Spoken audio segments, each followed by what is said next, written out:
Good evening. Good evening to all of you. I'm Veronica Fumaralde, and I'm going to be helping you during this S&D event. We're going to talk challenges, solutions, diagnoses, and dialogue between the socialists and various associations, etc., who are with us, and I'd like to thank them for being here this evening. I'd also like to welcome all our panelists. Thank you for being here this evening.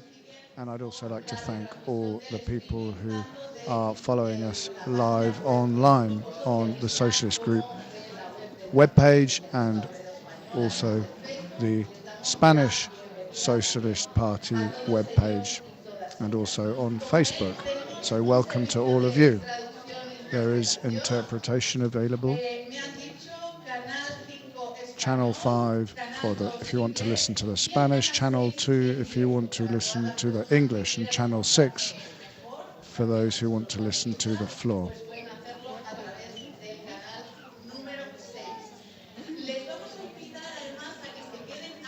We would invite you also to stay until the end of the event, please, because we're going to be offering you a reception at the end of the event, during which we can continue our discussions, we continue getting to know each other.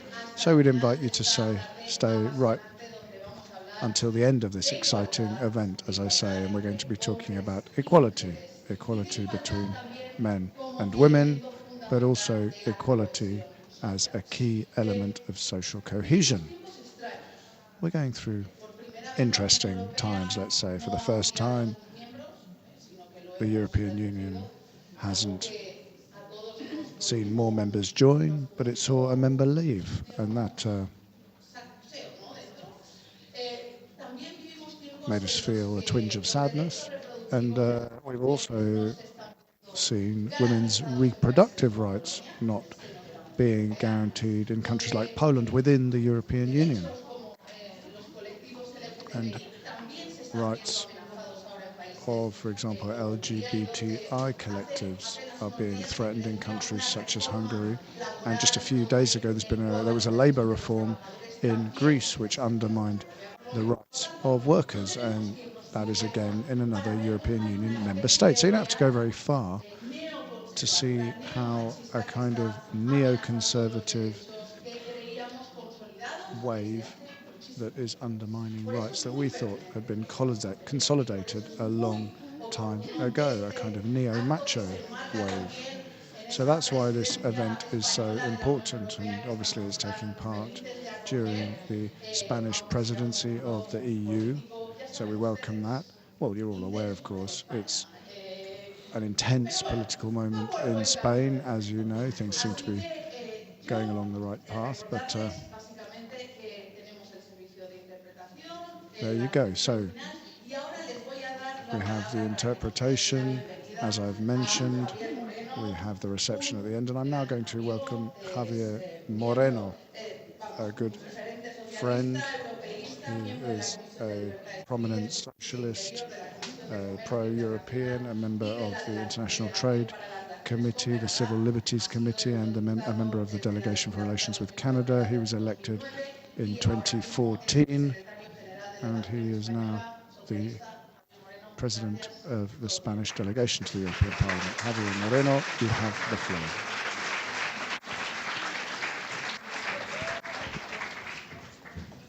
Good afternoon, good evening to everybody. Welcome to this outreach S&D event. Adelante, our social movement that works for all. I just want to say some words in English in order to say welcome to everybody. As Veronica told me that we have translation, I will switch to Spanish. Bienvenidos y bienvenidas. Welcome. We're in the heart of Madrid, of course. Madrid has many centres. This is a working class area. This was an area for journalism, and it became the cinema, and it became a rather special place. It's called the X Room. I think you get it. You may be able to imagine what kind of cinema it was. Now it's a great event room. So I want to thank the technical team, everyone who's here, all the teams who've worked so hard to make this event possible. And as Veronica was saying, this event is one of the S&D's away days. We're the S&D in the European Parliament. And we always like to have these kind of outreach events where we meet people from Madrid. This is a regular neighborhood. Earlier we were in San Fernando, meeting people who were affected by the metro line there. So we're out there to meet regular people, regular citizens. So when we're visiting, we listen to your experiences, have debates. Here we've got Andrea, who's PSOE Secretary for Equality and Best Women. Then this morning we met with members of the government and the trade unions. And that's, of course, something we couldn't not do. So the social dimension. The social dimension of the European Union is unfinished business. Every time we try to make progress, we only manage to make progress if we've got socialist heads of state and government, and we have Nicola Schmidt, who is a socialist government for employment. So when we make progress, it's because we're at the vanguard, it's because we're leading the way. If you'll allow me, of course, we're going to hear from a wide range of panelists, but I just want to say a few things to kick things off. Young people, I feel young. I've accumulated a lot of youth. I feel young. You know, young people have gone through the pandemic. We've all been deeply affected by that pandemic, but many of you suffered. And the first thing we've got to do is look after people's mental health. 2, we've got to protect people. It's such a digitalized world, but some people are really suffering. And there is abuse. So we're trying to work on a directive in the European Parliament which will prevent online abuse of children. So we need to protect young people, but also lift them out of poverty. So we have the youth guarantee. So this means that children who are in poverty are provided with support. So we've got to help young people so that they can get a foothold on the labour market. And there's something else that's very important. Young people really need to have access to housing. Another point. Veronica touched on this. Equality, gender equality. All of you will have seen the disaster of last month. We achieved something amazing. We became world champions in football. It was historic. Instead of celebrating this, instead of that, it became a debate, became a really difficult and complicated situation. And that's because in football and in sport and in society there is still male chauvinism, sexism. We need to get rid of that. It's not easy because it's difficult to shift collective mindsets. But I want to thank our world champions for their historic achievement, but also they brought about another revolution this month. When time passes, in a bit, Once the dust has settled, we'll realize what they've done because they're leaving another world behind, and that's thanks to them.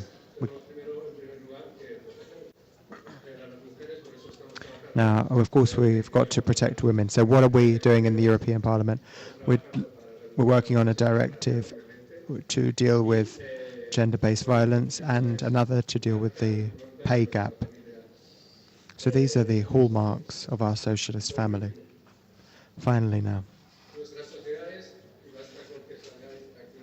you know, look at our societies. Go out into the neighborhood around here. There are people of all colors and creeds and nationalities. That's what our societies look like today.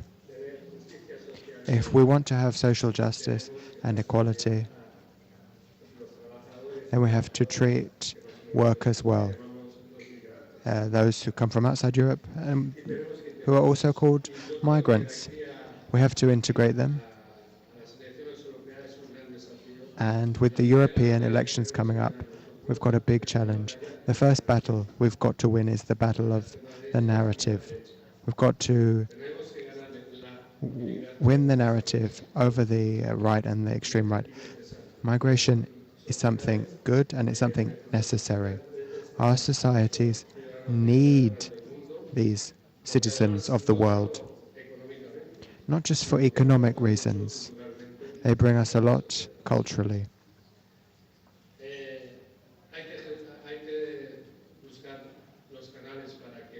We have to find pathways so that these people arrive legally. That means we have a great deal to do. Now, that was it. I was told to be brief. I'm going to stop now.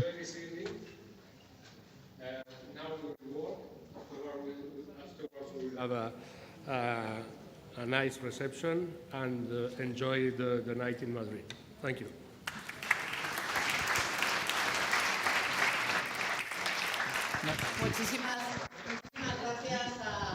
Well, thank you very much, Javier Moreno.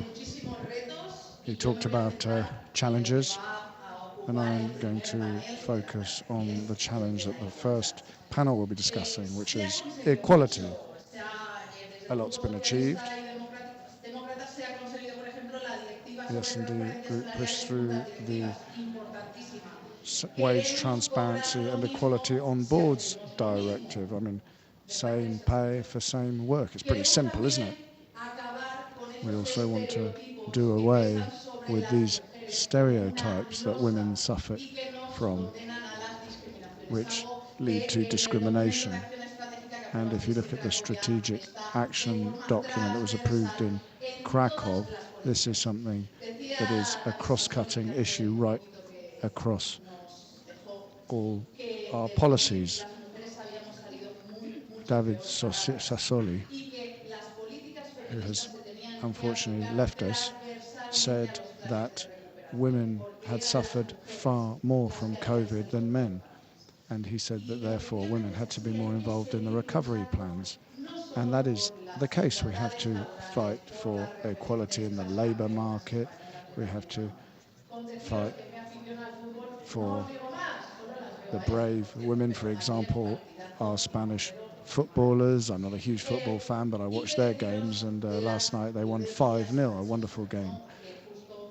But part of supporting them is fighting misogynistic violence. So I think we saw what happened.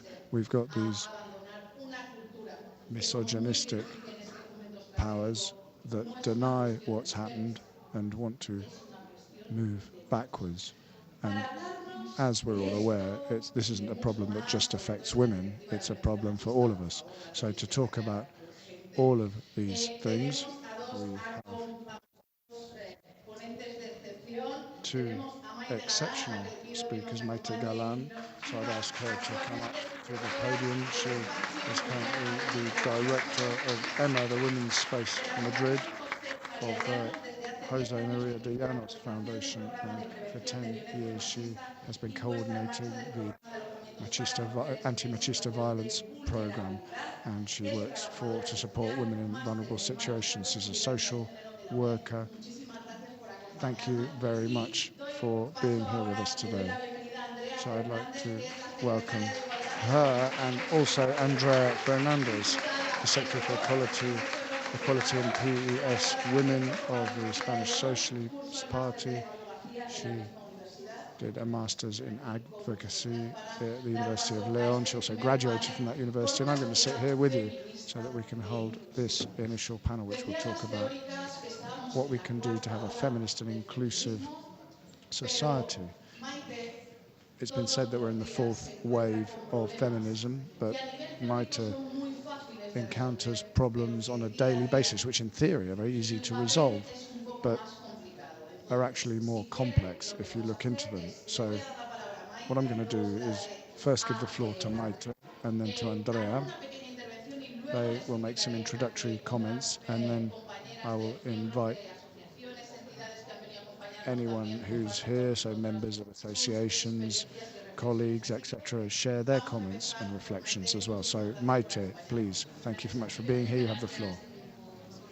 Thank you, Veronica. Thank you for inviting our foundation to this event. Basically, what I need to do is bring all of this down to earth, as it were, because we work with women in Madrid, and people who are from Madrid will understand what I'm saying. We work in the district of Puente de Vallecas, and we have to deal with the realities on the ground in that local area. We've been working with women in that area for 10 years now. The foundation that I work for has been involved in that area for about 60 years, so much longer, and we fight gender-based violence, and we try to provide support to reduce inequalities between men and women. We currently have a centre from which we run 3 projects essentially, and we came up with these projects on the basis of the 2004 law. So a housing project, a project that provides psychosocial interventions, particularly for women who haven't quite yet recognised themselves as being victims of violence, so women who haven't yet had the opportunity to identify themselves as the victims of gender-based violence in spite of what's going on in their relationship, and we try and help them to find independence and, crucially for this, economic independence. So we have a training program so that women can find jobs. Now I have to be very clear in what I talk about, I think. So what I thought I'd do is focus on women who we work to support in our centre, and I thought I'd focus on those women who haven't yet recognised that they're victims of gender-based violence, perhaps because they're not victims of physical violence, which is the kind of violence that everyone's aware of and everyone can criticise and come down hard on. I mean, we also have economic violence. I mean, there are many women, and this is something that's probably been resolved in terms of legislation, but it hasn't been resolved on a daily basis. So there are many women who can't break the relationship that they have with their partner because they are economically dependent on them. There are many forms of dependence, but this one really is important, and it really limits women's possibilities to break up with their partners because they're faced with the realities such as, where am I going to live and how am I going to feed my children? Now, this isn't something that all women face, but we are working with those women who do face this. There are policies that are being implemented. I mean, let's be honest, these women are all very different. We're not trying to come up with some kind of standardized path to resolve the problem. I mean, there are people who suffer double discrimination, triple discrimination. I don't want to go into that now because it takes me away from my main point, which relates to economic violence and how this kind of violence is something that can't really be, or isn't really dealt with by public policy. And we're a medium-sized entity, and I also wanted to mention how difficult it is for groups such as ours to find funding. I mean, we can't intervene on a long-term basis with people because we don't have our funding secured. We usually work with annual budgets. So after December 2023, I don't know what's going to happen to some of our projects. There are some people who receive our assistance, and it's difficult for us to plan what we're going to do over the long term with them. And all too often, they feel that they're getting a bit of support, but it's not for the long term. It's short-term assistance in terms of accommodation, economic support, or whatever. So those are the two areas I wanted to focus on. Thank you very much. First of all, thank you. I'm really happy to be here with Maite, a woman I admire and respect a lot politically. Thanks to the S&D as well for allowing me to be here to take the floor. To start on a panel like this, I'll just say how proud I am. I'm proud of the S&D and other progressives for what was recently pushed through in the Parliament, which is the report on prostitution. So it's a very comprehensive text.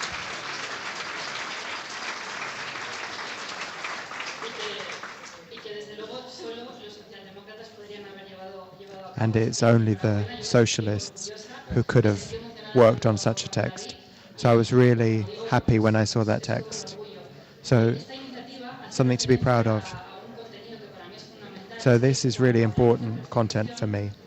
So when we talk about prostitution, we fall into traps. And often we say, well, women are free to be prostitutes, to prostitute themselves. But we've been looking at this issue in the Spanish Parliament and within the Spanish government. And what we need to talk about is pimping and forced work. You know, women who are supplied as prostitutes are doing that because of poverty. You know, we need to help women to help leave prostitution. If we're going to truly end prostitution, we need to deal with the pimps and the men who turn to prostitutes. We need to have fines. We need to have effective penalties. And we need to deal with the men who use or who turn to these women. Otherwise, we'll never deal with this scourge. So I think it's really important that we turn to the EU because, of course, what feeds prostitution? Trafficking. So as long as we have trafficking, we'll have prostitution. So we need to look at the European level and European agreements. The European viewpoint is so important. And this is a really terrible form of violence against women, which we have to end. So I really welcome what's being done on gender in the Parliament. And it's really important that we look at prostitution from an international perspective. And we need all member states to carry out reforms which will deal with the pimps and those who purchase prostitution. So I hope that continues. I welcome that. I'm proud of that report. Now, we in Spain have done a lot over the past 4 years when it comes to gender equality. We've done a lot on sexual and reproductive health rights. As you know, the previous Conservative government restricted the right to abortion between those who are between 16 and 18 years of age, but we reversed that. You can terminate your pregnancy if you're between 16 and 18 without your parents' permission. We consider this to be major progress, something we got back. And then we as the socialists have also been focusing on protecting women at the clinics where terminations happen. Because what happens is that the extreme right is now present in the institutions, and the extreme right funds certain groups. So it's actually something we've been working on with Irache Garcia, because this issue is happening throughout the EU. So the EU, the centre right, the extreme right pumps money into groups who then go to the clinics and then harass the women who go there. So they make these women's lives more difficult. So we have suggested a change to the criminal code so that these groups can't go to the abortion clinics to harass women. And then, surprisingly, when this change to the criminal code came about, Vox is present in Castilla and Leon, so Vox put forward measures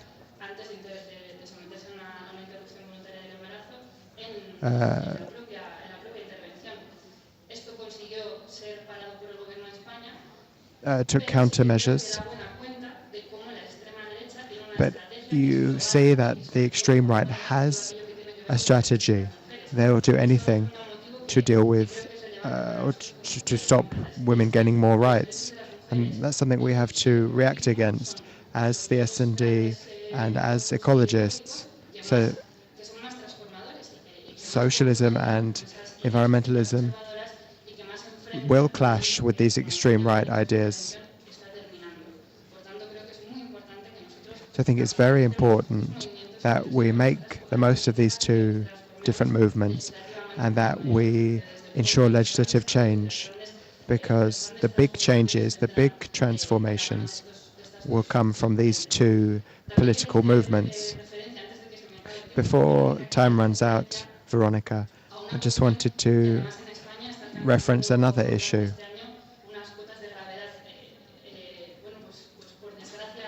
So it's been a major issue this year, and it's actually worse this year, more domestic violence. So there's been a huge surge in the number of victims.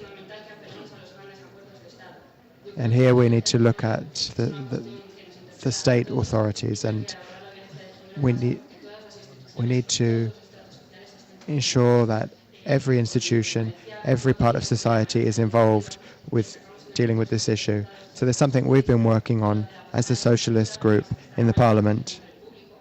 So one of the people who worked on this, Marisa Soleto, is here in the room. So Marisa was the one who came up with the initial idea, and we then spearheaded it in the parliament. So it's a legislative text which has different tax implications and property implications for those who are orphans of domestic violence. So these orphans have to deal with huge collateral damage. So a woman dies when there's domestic violence, but then the lives of the children are also upended. So we have suggested legislative changes as the socialists. So it may seem like a modest change, but actually it's had a major impact. It's been really relevant. So that was the first thing I wanted to say. I know time is running out, so I'll leave it there. Great. So in 2023, 49 women died at the hands of a man. Last weekend, this happened. A woman was stabbed by her ex-partner. So this is an issue that we as feminists are trying to deal with. Many groups, many politicians. But it hasn't really been talked about over the past couple of days as Feijóo has tried to form a government. So now I'm going to let some of the women in the room take the floor so that they can share their views, talk about how they see this transformative issue. So I would like to give the floor to Sebante. Do you have a mic?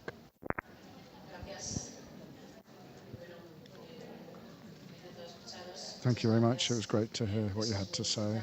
Thank you very much. We had two different visions, one political in nature, one from what is being done on the ground.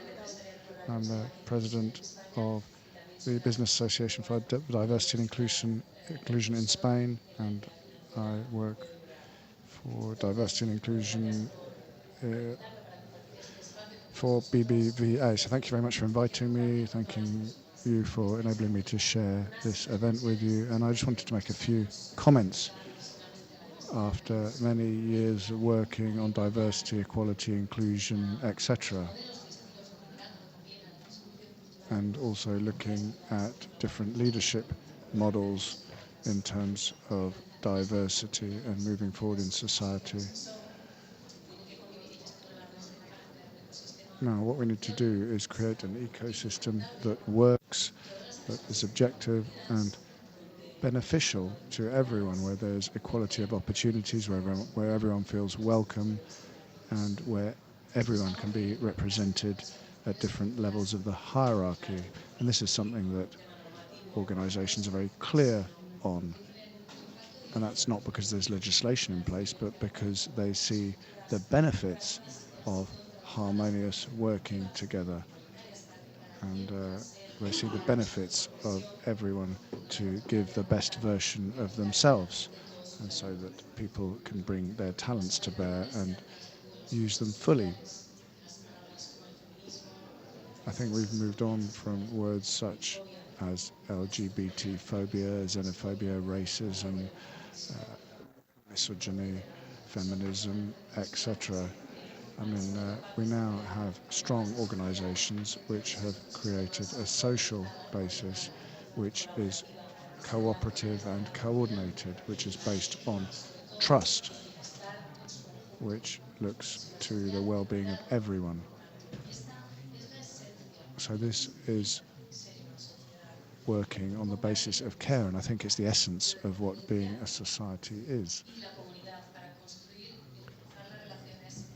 The idea is to boost relations and to ensure that people are as happy as possible. And I think that basing ourselves on that idea, we can say that we are supporting social strategies that look to a concept of what the word society actually means, because as a society we are much more than simply a group of people who live together. Today we're talking about a social Europe, which we want to see working for everyone. And here we're talking about an inclusive society, a society that is inclusive for everyone. And I think we have to look to the words that we use, because feminist movements are very strong movements, and I don't think that they're necessarily well understood, and they don't represent everyone, and there is a reason for that. Historically, we note that any progress made on women's rights has always been the result of women's demands. I mean, this at the global level. In 1955, for example, there were no heads of state and government in the world who were women. In 70 years, we've reached a figure of around 10%. But no one would be happy with a 0.1% level of growth. That's incompatible with the rhythm of the world now. So the progress that has been made based on women's demands, and the problem is if there's a lack of dialogue, then things move backwards. So we have to find agreements, and women are having to work very hard to obtain rights, and that takes us to words such as feminism. The feminist movement was a necessary movement for women and for society as a whole when it was born, but now there are all sorts of debates around what the concept actually means, which leads to misunderstandings. And this polarization of concepts, which was crucial for progress to be made, but it means that many women don't feel represented, because demands have actually been given made more masculine in nature, so that they can really be used to call for women's rights. So women who are representative of feminist movements tend to present themselves as strong women with strong demands. And I'm talking about this because it leaves many women out of the debate on equality, because they don't feel represented in the debate. it also leaves out a whole side of the debate which relates to belonging to the whole, caring, sharing, etc. It also means that we're using masculine attributes such as analysis, action, clarity, etc. as the path to the solution which we're looking for. And there's nothing much said about the feminine side of men and their right to acknowledge their feminine side. And that is a major error, I think. It's the wrong way of thinking about things.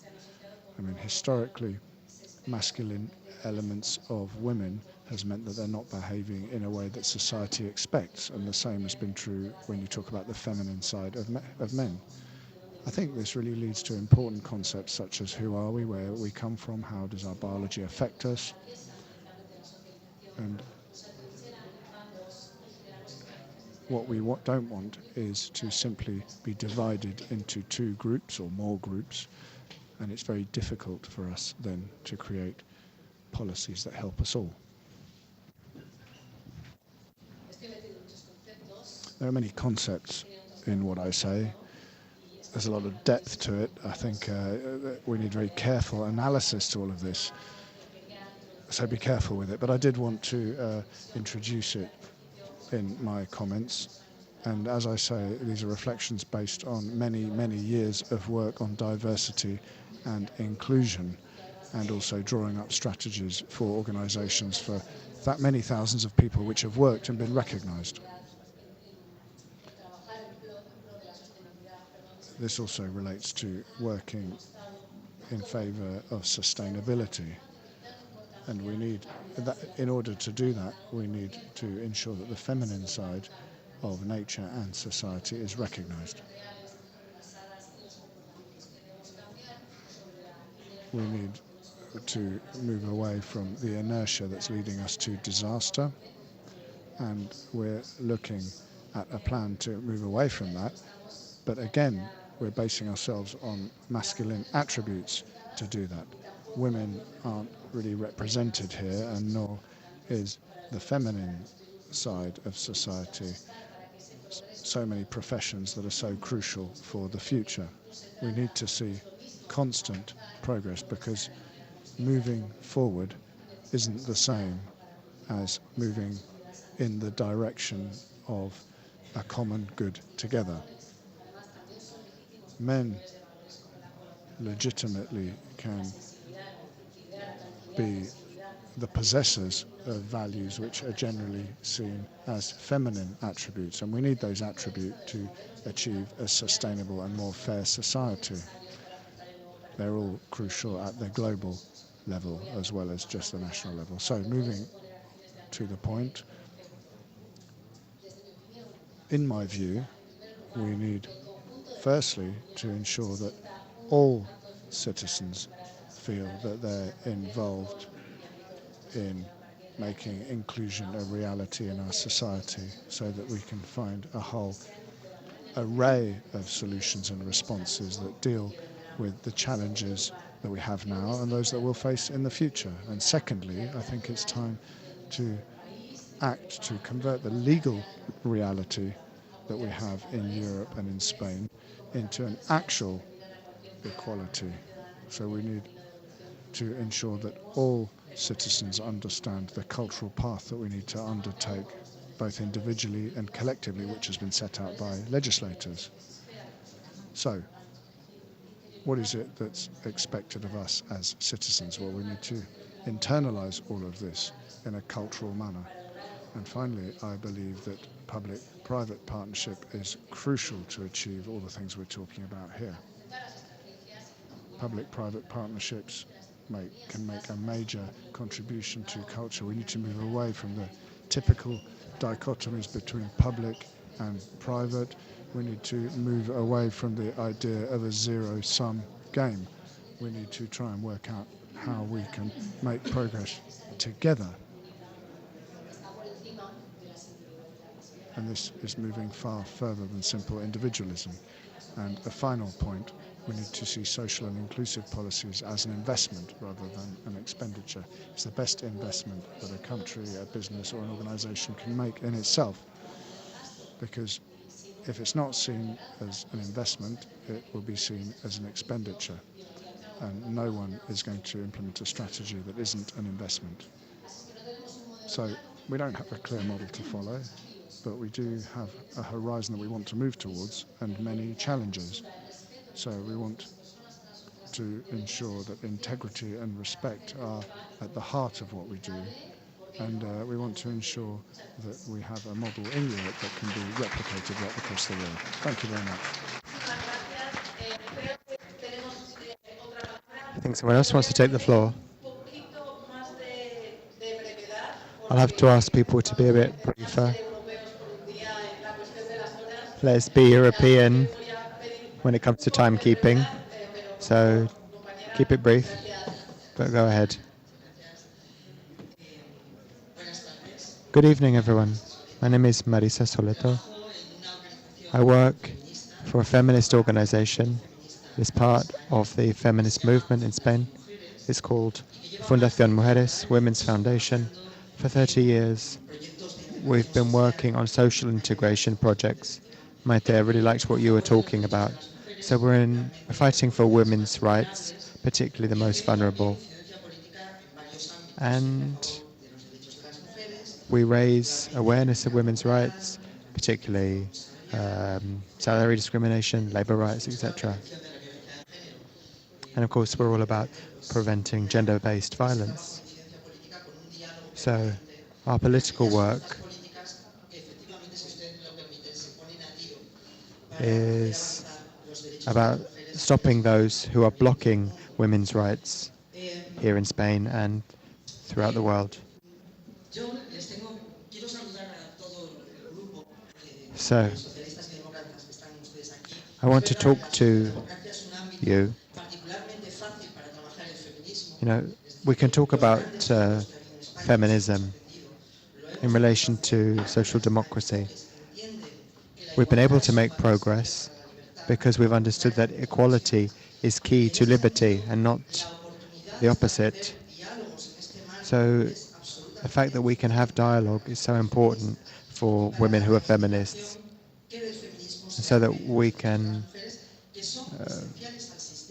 fight for women's rights, and that is essential for the system. We live in societies that are plagued by prejudice, where we're scared to tell the truth.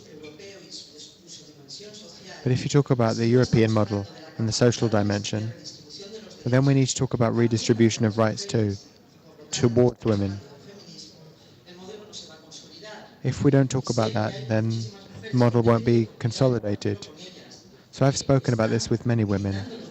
Many women are fighting across Europe in politics, and they're fighting day in, day out. We've been doing that in my organization for more than 30 years. So it's true that now we're turning speeches into actions, tangible progress for women. Of course, there are many problems. Maite spoke about this. We'd love you to see our programs. We'd love you to see the issue of access to basic rights, economic security, vulnerability. The fact is that legislation does exist. Nevertheless, we don't always achieve the results we want. Spain is doing a lot in legislative terms when it comes to gender-based violence. But it's difficult for us to really protect women and families. Andrea, I want to thank you actually, because when women are killed, the children should receive special protection, special rights. So we do have great legislation. There are great European targets on equality. There's great legislation on women in boards. But actually we went backwards this year on women in boards. We fell by a point this year. So if you look at women who are in companies, so if you look at women who are on boards, they actually take the floor less. they are actually involve less in decision making. So we have to make this legislation turn it into tangible results. Look what happened to the World Cup uh, champion, Nat Kiss. So if that's what happens to her, what's happening to all the other women? How do we turn the social dimension of Europe into inclusive feminism? I think there's many ways that we can make progress. I think we need to put feminism front and center. Feminism needs to be part of a social and democratic model throughout Europe, which works for everyone. But this will only work if we redistribute rights, and we can only redistribute rights if we have a feminist point of view. I want to say hi to all the feminists in the room. I want to thank the men who are also part of this feminist movement, and I ask the S&D group to listen to us. So take us on board.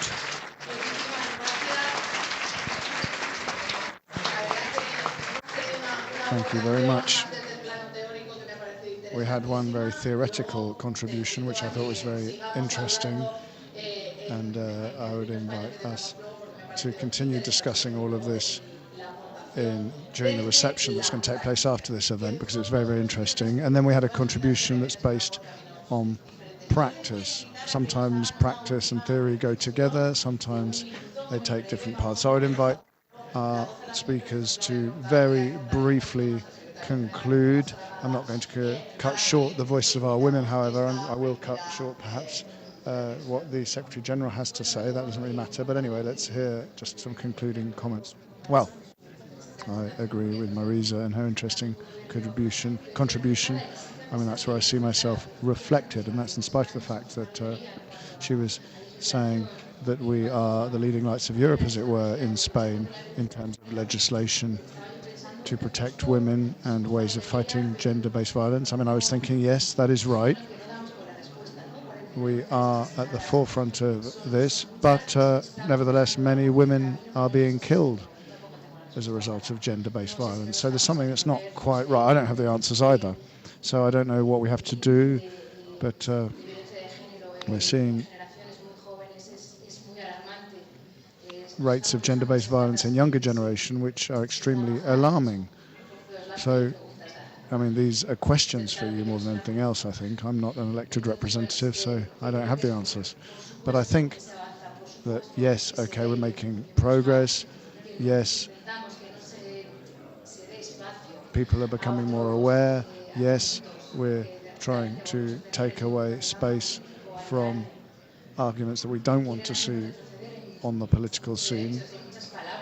People who want to take away rights and people who use words that we don't like. Words are important. So we're trying to take away space from arguments that try to row back on what we've achieved. And I think that's the work of everyone. But I just wanted to say that in spite of the fact that we're legislating and generating policies which contain feminist values in a cross-cutting manner, but in spite of that, we're still on the path. That was it. Thank you.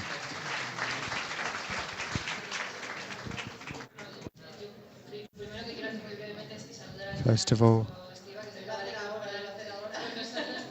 just want to thank the Minister for being here. So it's been really good to work with this ministry,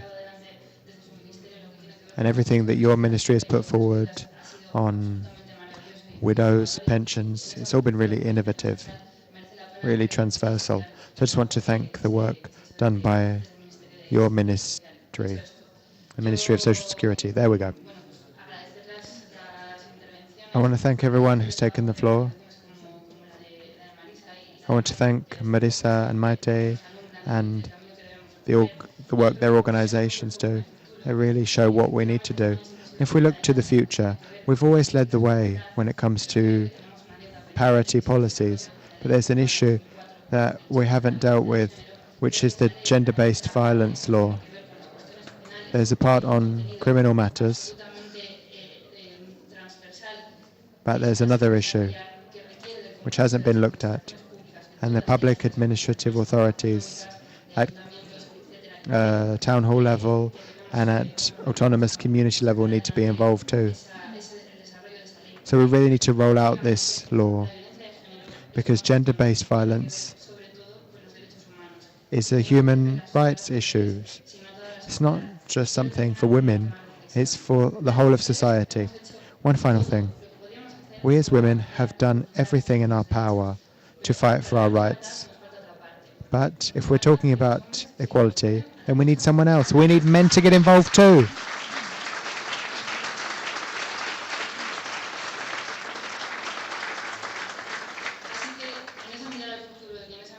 So I look to the future with hope, and I'll just leave that final thought with you. We are expecting and hoping men to get involved in this fight too. Thank you to both of you. Thank you to all the panelists. We'll give you a nice round of applause. Come with me.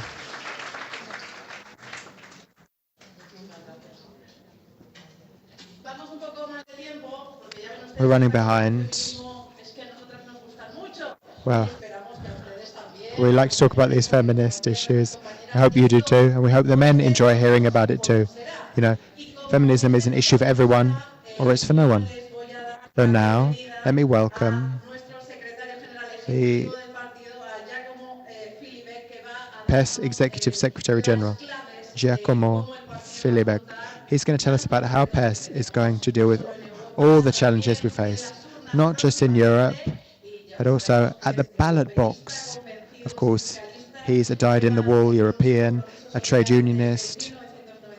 Since 1997, he's been involved in European affairs. Whoa. He was a young socialist, he was in the European Youth Forum, and he was in the Democratic Party in Italy. He's also a political expert, a social expert, and a feminist.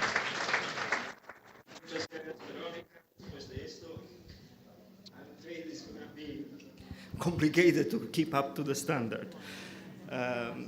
Como soy italiano, al principio pensé de intervenir I'm Italian, spontaneamente and en so I español. thought that I would speak Italiano, a mixture of Italian and Spanish.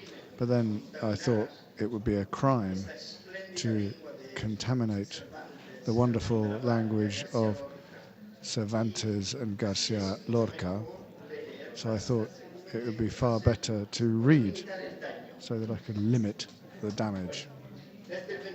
So I'm not going to speak freely. So since the 23rd of July, I've really wanted to share with you a strong feeling that I have of pride, which is something that the entire European Socialist Party shares. Pedro Sanchez had promised us just a few days earlier, actually. He said there will be no right-wing or far-right majority in Spain, and that turned out to be true. The result achieved by the PSOE gives us new faith in ourselves, new courage. At the European level, we have a great deal to learn from the PSOE, and not only for election campaigns, but also in terms of social policy as well. Since the PSOE took power, led by Prime Minister Pedro Sanchez, Spain has implemented inclusive policies, progressive taxes, investing in health, sustainability, democracy and education. Now that is the path. Let's move forward on that path, Adelante. So that's why we're so proud to be celebrating our Congress on the 10th and 11th of November here in Spain, in Malaga, and that will move us forward on the path to deal with the challenges that we'll face soon, and will also be a way of us launching a European election campaign. We'll be able to inspire ourselves with what we've achieved over the last 4 years. We had the financial crisis, but since then it's been difficult to maintain a social focus in policies that the European Union has held. Fanatics of austerity said there is no alternative. However, we didn't give up. We fought hard and we did achieve some victories, such as the European Pillar of Social Rights and the Youth Guarantee. With Frans Timmermans, we managed to launch European debate and focus it on social issues. And we achieved a green deal with a red heart. We wouldn't have these funds for inclusion and for the environment if it wasn't for the social democratic heart of what we do. We have been pushing for all these things in the Commission. So congratulations to Irache Garcia for her leadership of the Socialists and Democrats group in the European Parliament. You are a reference point for our party. Nicola Schmidt, Agnes Jungerius fought to ensure that the European Union would adopt a directive on appropriate minimum salaries in the European Union, which will protect workers and foster collective bargaining. During the COVID crisis, Paolo Gentiloni found the way to protect jobs from the economic slowdown via the Shore mechanism, which protected thousands, not hundreds of thousands of workers and also businesses. We also fought for the youth guarantee, and we've also achieved further successes. Currently, we're looking at digital platform workers. Elisabetta Gualmini is negotiating that file on behalf of the European Parliament. So our political family is doing everything possible to ensure that we have an effective directive which ensures security for these workers. A youngster with a mobile phone and a rucksack and a bicycle is not a businessman. It's a worker. And we shouldn't forget that.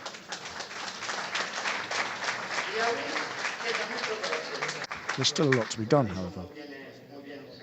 As Javier Moreno quite rightly said, on minimum wages, equality between men and women in terms of pensions, public services, etc., etc. But we do want to see more than just legislation. We need to avoid people falling into poverty, and to do that we need to provide solutions to the energy and inflation crises. And here we have things to learn from you, our Spanish friends, and I'm talking about, for example, Minister Escriva's example. He's been extremely effective in his work. We need to prevent us moving back into the austerity spiral of 2010. We need to ensure that European economic governance serves the goals established in the European Green Deal and the social pillar. We need to preserve the rights of workers. And I'd like to talk a little bit about the Green Deal, because this is a very positive moment for change. We're seeing climate change having more and more effects, and we can't simply take a regulatory pause on all of this. Whatever they say, the far right, the People's Party in Spain and the European People's Party at the European level, the green transition doesn't mean destroying jobs, it means creating new jobs. We need people who install solar panels, who install boilers, who renew houses and buildings. Car manufacturers are going to transform their factory and build new factories. We need to ensure that this transition becomes a fair transition, not simply another dividing line between winners and losers in society. So therefore, the workers from those sectors that will be transformed need to receive the support that they need. We need to invest in lifelong learning and new training possibilities so workers can start working in sustainable sectors. We're fighting for the right for all workers in Europe to receive training during their hours of work.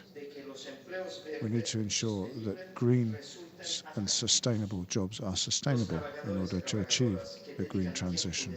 So workers that dedicate time and effort to gain new qualifications and who work hard every day to ensure our planet is livable for future generations need decent jobs, decent salaries, and the opportunity to learn and grow. The transition needs to be adapted to support them and their well-being. It shouldn't simply be supporting polluting industries. We really need a new green reindustrialization in Europe, and I think the European Green Deal gives us a solid basis on which we can build, and that's why it's crucial to involve trade unions and social partners more closely in this process. And it's a great pleasure to share this moment with Esther Lynch from the European Trade Union Confederation, the ETUC.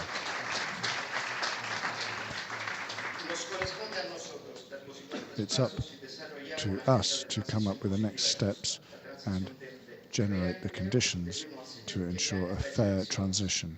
The green transition can generate jobs and can win us the next elections. It's not just about avoiding climate disasters. It's an opportunity to rebuild our communities and put the well-being of people at the heart of what we do. It's our work to ensure that citizens join us in this positive vision of the future of the European Union. And therefore, the 2024 elections for the European Parliament are going to be crucial. We face the Conservatives and the extreme right who are trying to row back on their green commitments. They're going to move to a medium point which tries to balance company profits and workers' rights, and this puts the rule of law and fundamental rights in the European Union at risk, and they try to sacrifice those for individual benefits. The Conservatives are close to this idea. They're moving closer to the far right, it has to be said. Now, I'm not going to repeat everything that Oscar Puente said. His explanations really were perfect, but there is a long list of things that I could mention. The EPP, the European People's Party, at the European level are working with the far right to try and achieve power. I'm from Italy, say no more. Things are tough. We have a government that's led by Vox's best friends. I know what's at stake here, and I know the damage that they can cause to our societies, serious damage. So for us it's very clear. Political parties that see themselves as pro-European need to decide and need to explain to our citizens whether they want to be on the side of democracy and fundamental rights, or whether they're going to move towards the regressive side, which is putting all the social progress that we've achieved in Europe at risk. Colleagues, let's not avoid our collective responsibility, which is to prevent the rise of the far right in Europe. You can count on us to be leaders in this struggle, and we are going to be working hard to become the #1 political force in Europe in 2024. Let's.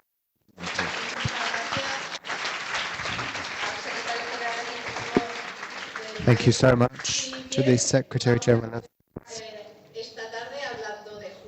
So we're going to continue this evening talking about justice and equality. Jacopo spoke about how people on bikes aren't multimillionaires, they're workers, and we need to ensure their rights are protected. So the Socialist Group has stuck to its promises, and it's come up with a directive on a minimum wage. The minister will talk about this. But in the last year, there's been a huge increase in the minimum wage, more than over the last 10 years.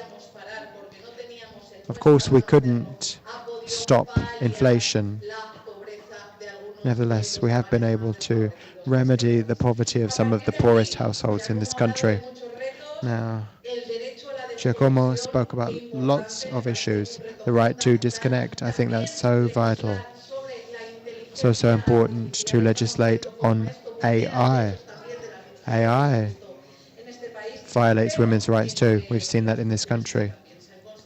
But then,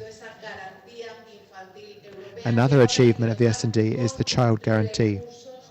Now there needs to be funding so that it comes true. So the aim is to reduce poverty by 10 million next year, 10 million fewer households in poverty, 15 million fewer in poverty by 2030. But we need money to achieve those goals. So now we're going to hear from two important personalities. The first is Esther Lynch, who's the Secretary General of the ETUC, a woman of experience back in Ireland and at European level. So she's been a trade unionist since the 80s. You've been fighting for workers' rights ever since, back in Ireland, but in the EU with European campaigns. You've been saying Europe needs a pay rise. You've been in hundreds, if not thousands, of negotiations. And you're a convinced feminist fighting for the rights of female workers. And you probably know the Minister for Inclusion, Social Security and Migration. It's Jose Luis Escriva.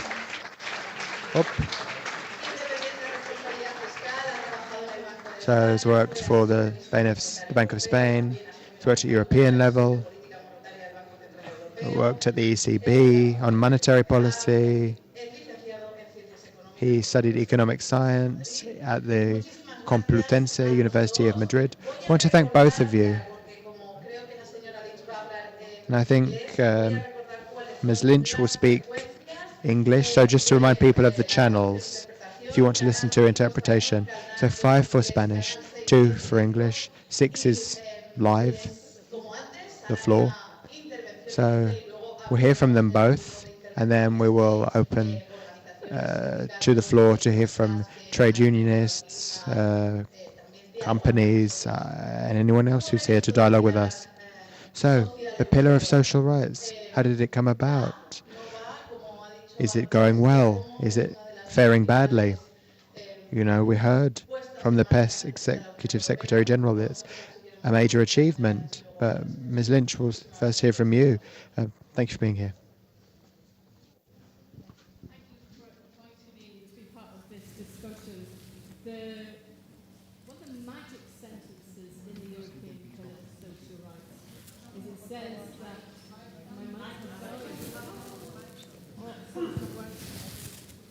Por favor, ¿podéis venir de sonido a... Could someone from the technical team come up? Alguien de sonido, por favor. Could someone from the team, the technical team, come up to the front? A un micro de mano, o si no, Otherwise, we will. No pasa nada. Es el we directo. use the mic, no problem. Now the Yeah. interpreters. Perfect. Excellent. I There we go. apologise to the tech guys. They wired me up really well, and then I think I sat on the wire.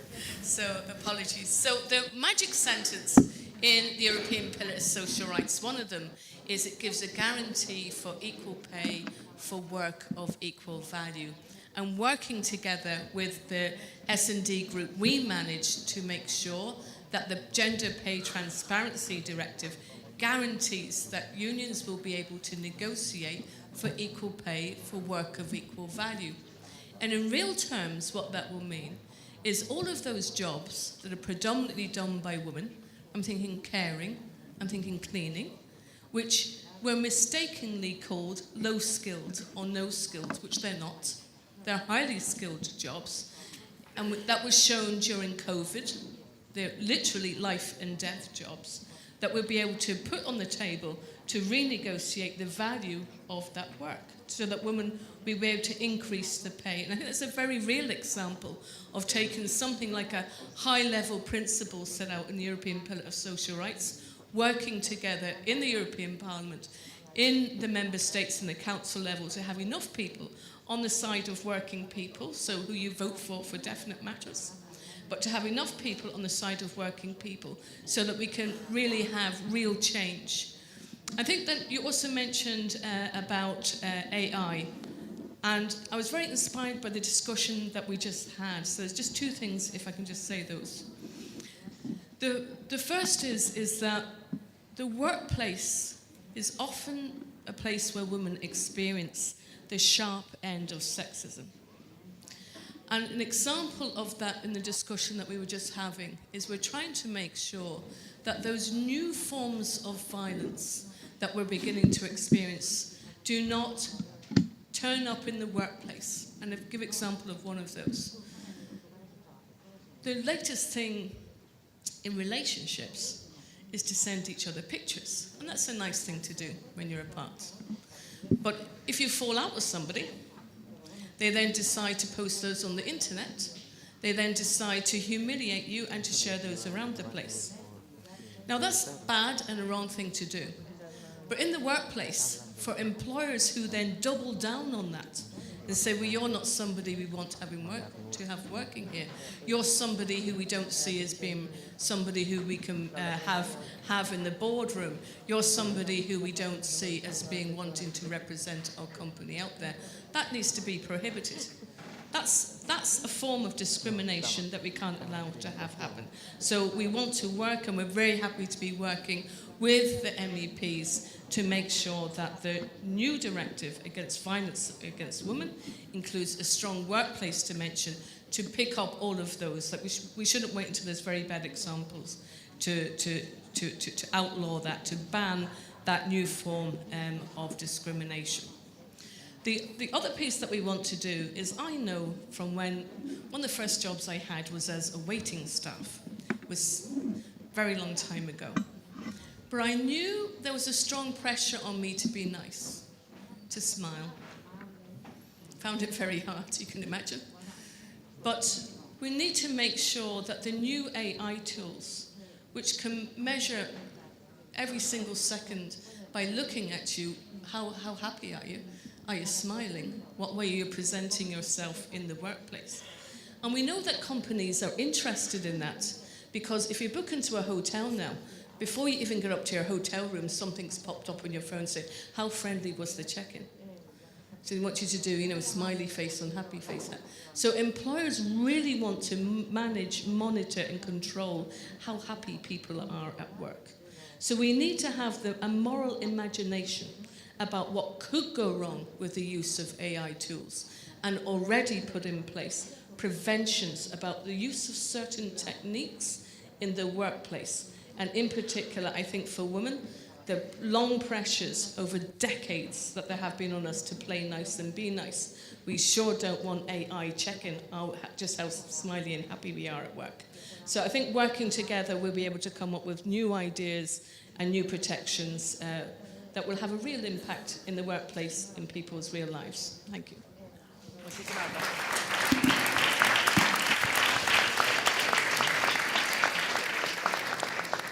Ministro.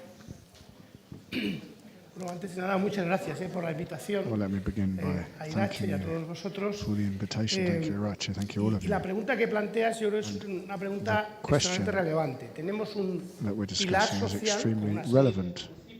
When we have the social pillar with a series of general principles, and I think the challenge that we face, the challenge that we're moving forward on, is moving from these principles to the actual operational level, to ensure that we have policies and procedures that ensure that European social protection is extended in a more standard manner, that it reaches more people and is more ambitious in what it tries to do. I think that's the starting point. And there are two main tools that we have to do that. Firstly is legislation. The Parliament has an important role there via its directive. I think the minimum wage directive is an absolute milestone, and it needs to be used as a reference point so that we can move forward in other areas where there needs to be a minimum level of protection from Europe, so that that provides more value than simply having principles in place. I mean, this is something that we have to build, and the Spanish presidency and subsequent presidencies will be working on a whole series of files along these lines, and we'll see what happens with those. The second subject that we need to work on,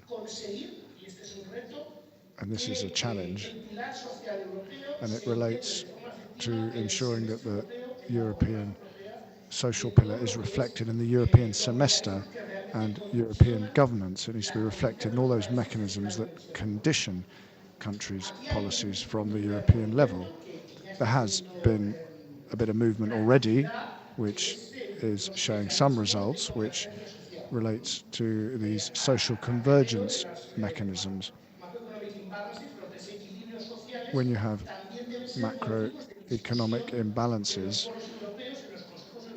you have to discuss now the social side as well, and there need to be recommendations from the Council on that. And that's a good start, because it means that social indicators and problems there are in terms of social protection are now put on the same level as macroeconomic imbalances, public deficits, balance of payments, all the stuff we read about in the papers. So there's a whole series of indicators now that are social in nature, and we have to be ambitious on those. Not everything relates to macroeconomics, and there has been progress made during the last couple of years. The Spanish presidency is going to continue moving forward on that, and I think the fact that both Spain and Belgium have socialist governments, Portugal does as well, so that's meant that we have been able to make progress. There's been a whole series of socialist governments that have been able to push this element. So I think this is important. But where we could take an additional step forward is by introducing the elements of the social pillar into the framework for European fiscal rules. And we've got a positive starting point there, which is that the Commission proposal, which is being used as a basis for discussions essentially in ECOFIN, ministers' meetings, and they're saying that the elements of the social pillar need to be considered jointly when it comes to determining which investments and policies can receive more favourable treatment in terms of the flexibility of the fiscal rules. And the Commission proposal, which contains this element, is the starting point. Now, obviously, what's important here is what we achieve at the end of the procedure. There's going to be a lot of work that needs to be done with economic bodies and ministers of the economy, but that's one of the priorities that the Spanish presidency has. The idea is to ensure that when countries and member states discuss their budgets, there are policies that are important and need more protection. Green policies, the digital transition, defence as well now is on the table, as you can imagine. But what can't be forgotten among all of that is that social policies need to be there as well. And which kinds of social policies we're talking about? Well, we discussed this in the European Council meeting in July, and it's going to be mentioned in the European Council conclusions of November. The Belgian presidency is working closely with us and the Commission on this as well, because the Belgian presidency of the European Union is coming up as well. So it's going to emerge in the conclusions that they have as well. And then there's going to be a jumbo meeting of ministers, comprising ministers of the economy and ministers of social affairs during the Belgian presidency. There's going to be a high-level meeting in November as well in Spain, and that's going to be providing some of the initial documents. And what are we trying to do here? And this is what I want to focus on. The idea is the idea of social investments, because there is clear evidence, and we have to persuade ministers of finance of this, that there are investments which are made in the social sphere which are profitable also in economic terms. So this doesn't only relate to morality, this relates to economics as well. So there are investments that can be made which produce significant returns, far higher than investing in a factory or whatever. I mean, the classic example that everyone will understand is investments in education. And the younger and the poorer children are, the more investment is beneficial to them. So this kind of investment in our youngest citizens, so they have better expectations, better education, better everything, is something that is economically very beneficial indeed. So if a country in its 4 or 6 year budget can present these kinds of investment and can show that there are going to be returns on these investments, well, these social investments, which are a crucial part of the European social pillar, should be treated in the same way as other investments as part of the fiscal rules at the European level. So that's the idea. We discussed it in Madrid. In general, ministers for social affairs agree on this, and our challenge is to persuade ministers of finance that this is something that's sensible. So this is going to be our work during the coming months, but I think it's a crucial starting point. And we felt that as the Spanish presidency, we need to push this idea. And I would say that we are working very closely on this with the European Commission, DG Employment.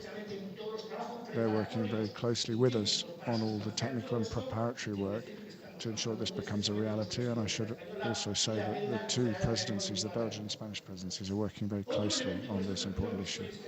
Now, to conclude, I'd just like to mention one more thing, if I may, which is the fact that we need to bring the social pillar into areas where protection is weaker at the European level. And there are two specific areas I want to mention. One relates to the issue of income. And it again relates to children and the poorest people. There are guidelines as to how this should be done, and there are going to be council conclusions which aim to push this further and try to push for a directive so that we have some kind of follow-up as to how member states are implementing these minimum wage requirements. There's a very significant gender element here. Just think that in Spain, 2 million people benefit from this, and around 30% of them are single-parent families, and 90% of those are women with 1 or 2 children. In addition, there's a major effect on young people. The average age of beneficiaries is less than 30. So I think this is a significant element of protection. This is going to be discussed in a high-level meeting. So that's one element. And then the second element I wanted to mention, and I'm going to conclude with this, and that is protecting the self-employed, independent workers. Around 15% of workers in Europe are self-employed, and what we've seen from the pandemic, for example, is that there's a great deal of social protection for workers. Now, we have made progress in Spain on this. Spain is a bit of a reference point as to how progress can be made, but we've seen at the European level that things aren't so good. I mean, we're working in Spain on ensuring that the self-employed have pensions, decent pensions, and how they can protect it during difficult times, such as the pandemic. So we're trying to ensure that there is protection for them. And we also want to ensure that there are enough social security payments made to ensure this is fiscally sustainable as well. And this is something that is a weakness, we think, at the European level. There are many, many more issues that I could mention, but I don't want to abuse the time that I have available. So thank you very much.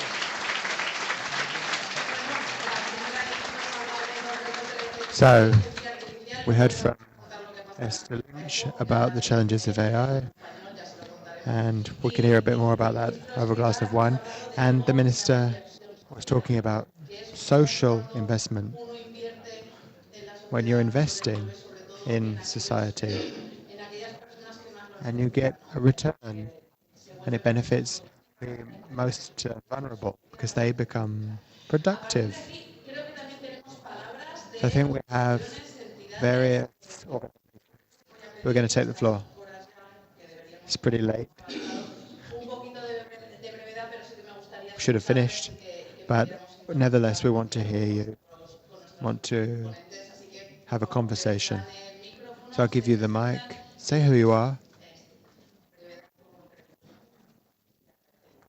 Is the soul of wit. Good evening, everyone. I'm head of the social 11 group, we're committed to a social Europe. Llevamos haciéndolo en este país 85 años. And we've been fighting for Tenemos el próximo mes de a diciembre. social Spain for Hoy 85 years. somos el cuarto 85 years in December. para personas con discapacidad y sin So we discapacidad. employ many people, people with a disability. We're the fourth biggest employer of persons with a disability. Para personas con discapacidad. Tú nos conoces bien, So, Ministro. Minister, you know our organization well. You listen to us and you help Hay us. algunos ejemplos que And yo there are some creo que podrían ser examples aprovechables. Vamos a that búsquedas constantemente a tratar nuestros we temas could look at more. y a buscar We always take our issues to Brussels. We look for a more social Europe, more social continent. So we need a truly social approach. That's what citizens are asking for, but particularly the more vulnerable swathes of society. concedido recientemente Recently, aquel organismo que se va a encargar en toda Europa there was a body created which will look at accessibility. por algo es este es el país So we're from, de la ONCE. this is the country of the ONCE organization, an organization for the blind. And we think that we can provide help to people. We can help people in the worst moments of their lives. We hear a lot about people and the number of people who died during the pandemic. So many people lost their lives. But because of the pandemic, many people suffer a new disability. Vimos y no le hacemos demasiado caso ya de So I think we mustn't forget either about the war in Ukraine, which has already been going on for some 450 days. 500 days, 600 days. necesario y comparto contigo So esa rentabilidad social y para los I really agree with you when it comes to social investment and the social payoff. There's some 100,000 people in our country who are living with a disability. I myself am blind. So I want to thank you, Minister, because you, in your ministry, in your government, have helped thousands of people who have a disability. And my son, for example, has Down syndrome. And because of your changes, he's allowed to vote at the ballot box like everyone else.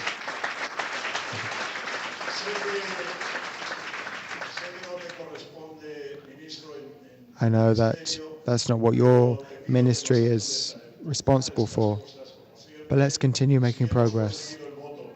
You know, we've got this vote for people with an intellectual disability. So help us so that there's greater accessibility for blind persons, blind people. QR codes can help us when we go to vote. But I do get annoyed sometimes, really annoyed. You know, I'm president of ONCE, this organization for the blind. And it's annoying to me that other countries are able to vote using a QR code if they're blind. But we in Spain can't.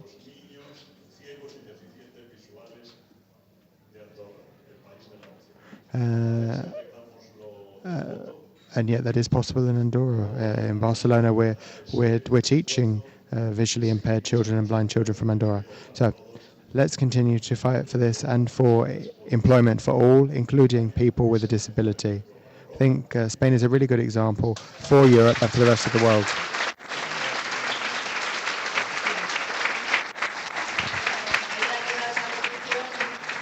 Okay, well, that request, which I think is important. I think there are a few other people who want to take the floor. Please. Well, yes, I'm Alicia Ons, you may well know me, but I'm speaking here as President of Socialist Youth in Europe. I've been in position for 4 years. I don't have long left in my post, but there'll be a team following me who'll be working hard. Now, We are a generation that's been promised a great deal. We were told if we learnt languages, if we went to university, if we did everything that we should, then we'd have a wonderful future. But what have we found? We found our expectations dashed.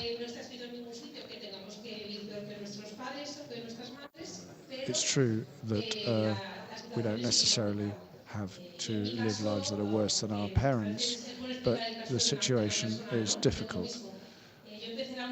I mean, I, for example, started university in 2011, and in 2011 I was told, well, I was from the Balearic Islands, I was studying in Barcelona, and my parents said, well, taxes have gone up and we don't know whether we're going to be able to pay for your university course right through to the end because we're already struggling. We've made an effort, but we don't know if we'll be able to pay for your course until the end. They made a massive effort and they did manage to pay for my studies, but that's not the case for everyone. And then once I graduated, we found another problem, a major one, which is that when you finish university, everyone starts looking for traineeships in different businesses. And the problem is that we accept not being paid because we see it as a major opportunity. We'll have to say thank you for the opportunity. And I think that's a clear case of labour exploitation, actually. And this is something that goes back many years now. It's something that's been happening for a long time. Now, I've been working very hard on this, and there were 5 resolutions in the European Union, in the European Parliament, but right-wing parties didn't want to ban unpaid traineeships. But there was nevertheless a proposal that the Parliament made to the Commission, which did persuade the Commission, because young people stood up and said, "We're not having this." I think, following on from COVID as well, we realised that there were certain situations we could no longer accept. There are situations that we simply can't tolerate. So I'd like to ask a question here along those lines. Firstly, to Minister Escrivá, because in Spain, the status of a trainee is something that hasn't been dealt with, also because there have been elections, it's true. But I was reading that as of January, trainees are going to be contributing to social security as of January, and I think this is a proposal that could be very inspiring for the rest of Europe, so I'd like to hear about that. And then Esther Lynch, we've worked very hard on unpaid traineeships with you. These are things that we agree that we have to do away with, but I know that now there's consultation on this with social parties. I know that this is all happening very discreetly, but I wanted to know, perhaps I'm being a bit impatient here, but I wanted to know how negotiations are going. Are we going to see a directive, or are we not going to see a directive?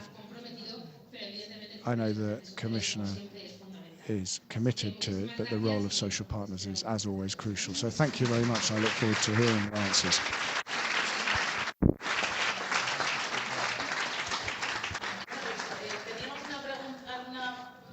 Any other questions?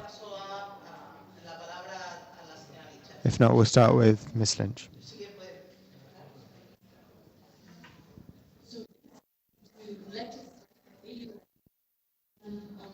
Internships. We also need to bring back permanent contracts. We also need to make sure that there's a law guaranteeing workers information, consultation, negotiation on anticipation of change. We can't have change done to us. We need to have the proper supports in place so that change is properly managed going forward. So looking forward to working with you. I think working together, we proved we can win in the past, and I know that we'll be able to win together in the future.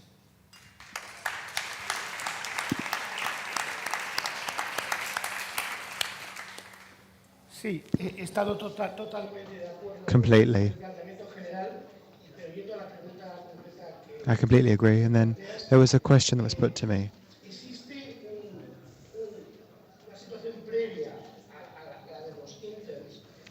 If we look at internships, you've got these so-called dual systems where you have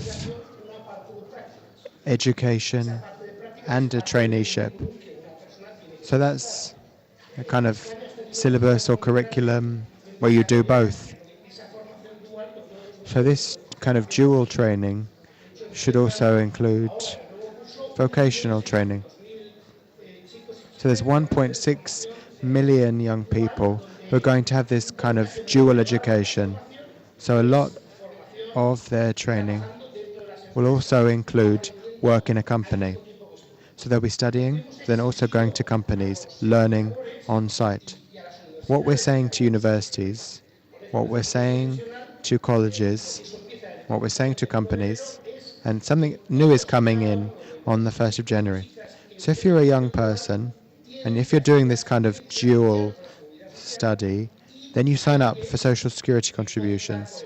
So you're paying into the system.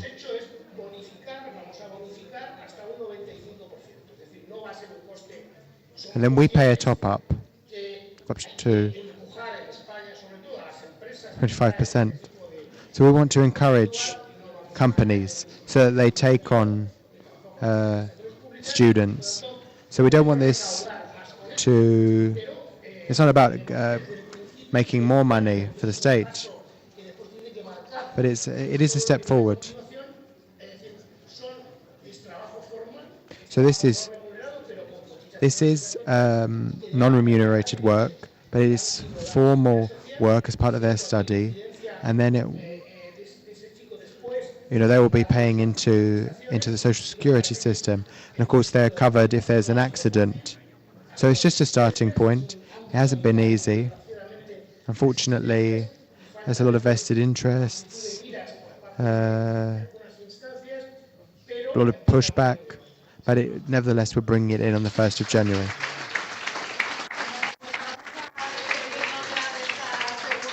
We want to thank both of the panelists who took part in this second panel.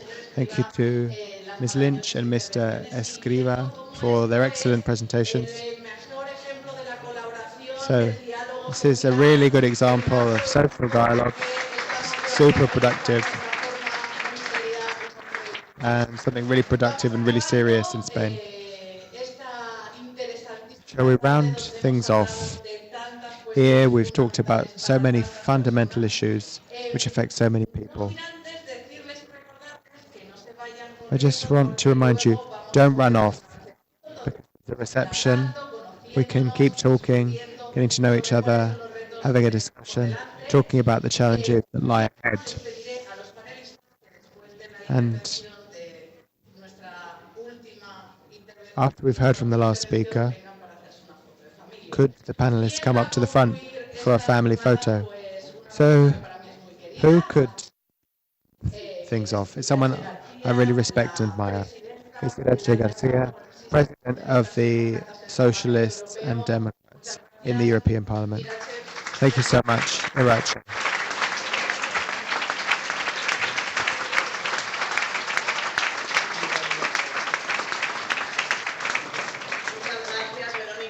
Thank you very much. I mean, it's so great. Thank you for moderating these really interesting panels.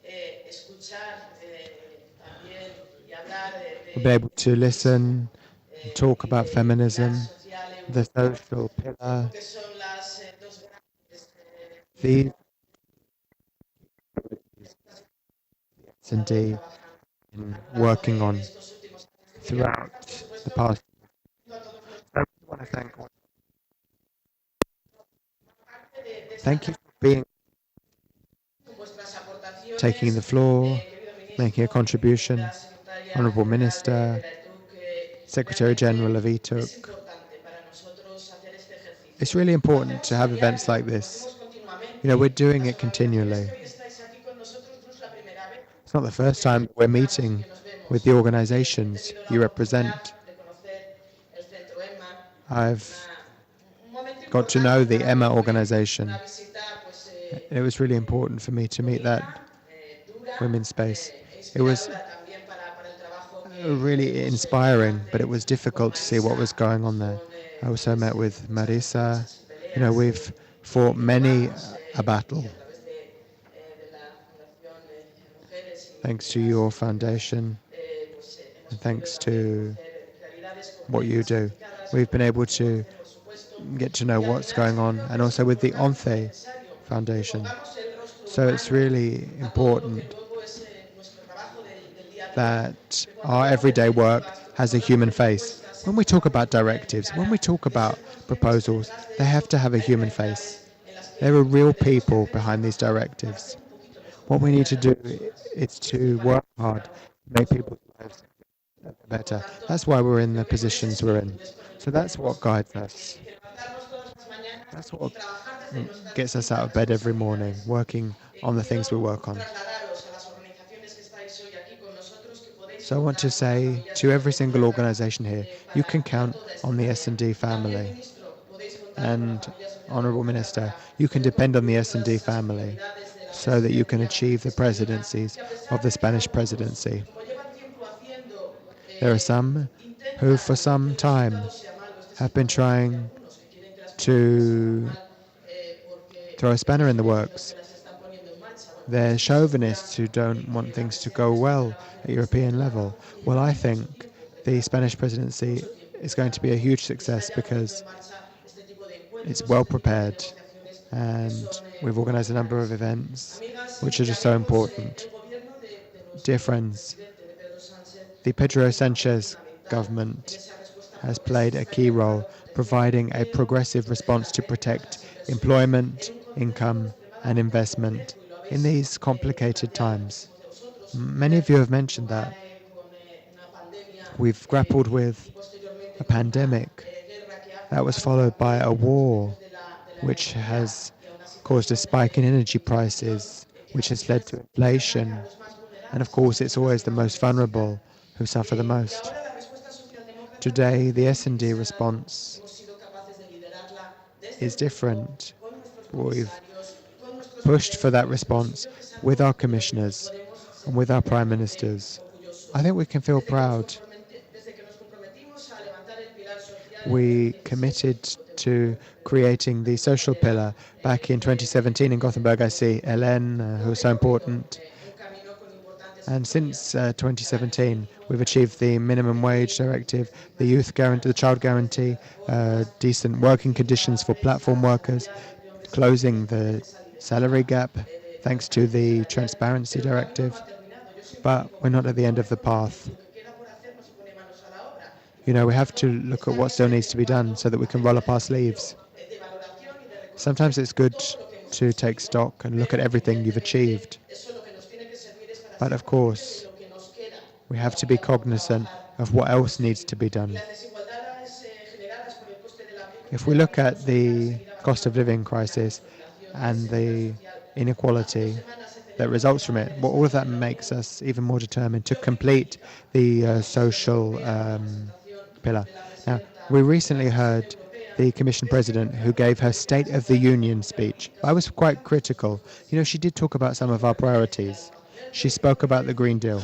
Von der Leyen spoke about gender equality. But the Commission President didn't talk about the social pillar at all. That's not a coincidence. That is no coincidence. It shows what the European People's Party is like. They have other priorities. They'll throw spanners in the works. So we instead propose work hard, and we're dealing with the right and the extreme right. They have a very different idea of Europe. They attack specific groups. They attack women. They attack the LGBTI group. They attack migrants.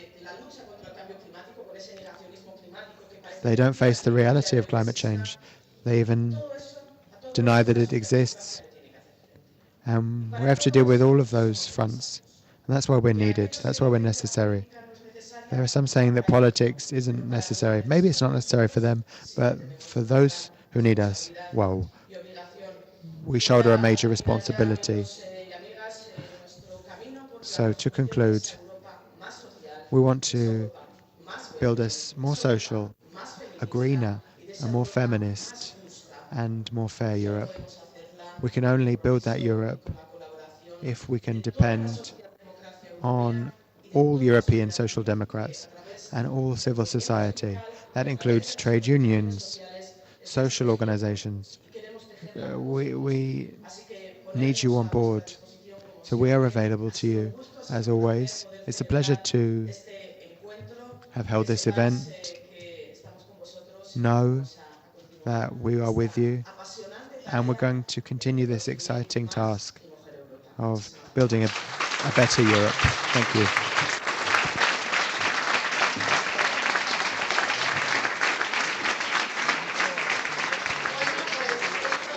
Well, we've reached the end. As I've said, we've got the reception, but I ask every panelist to come up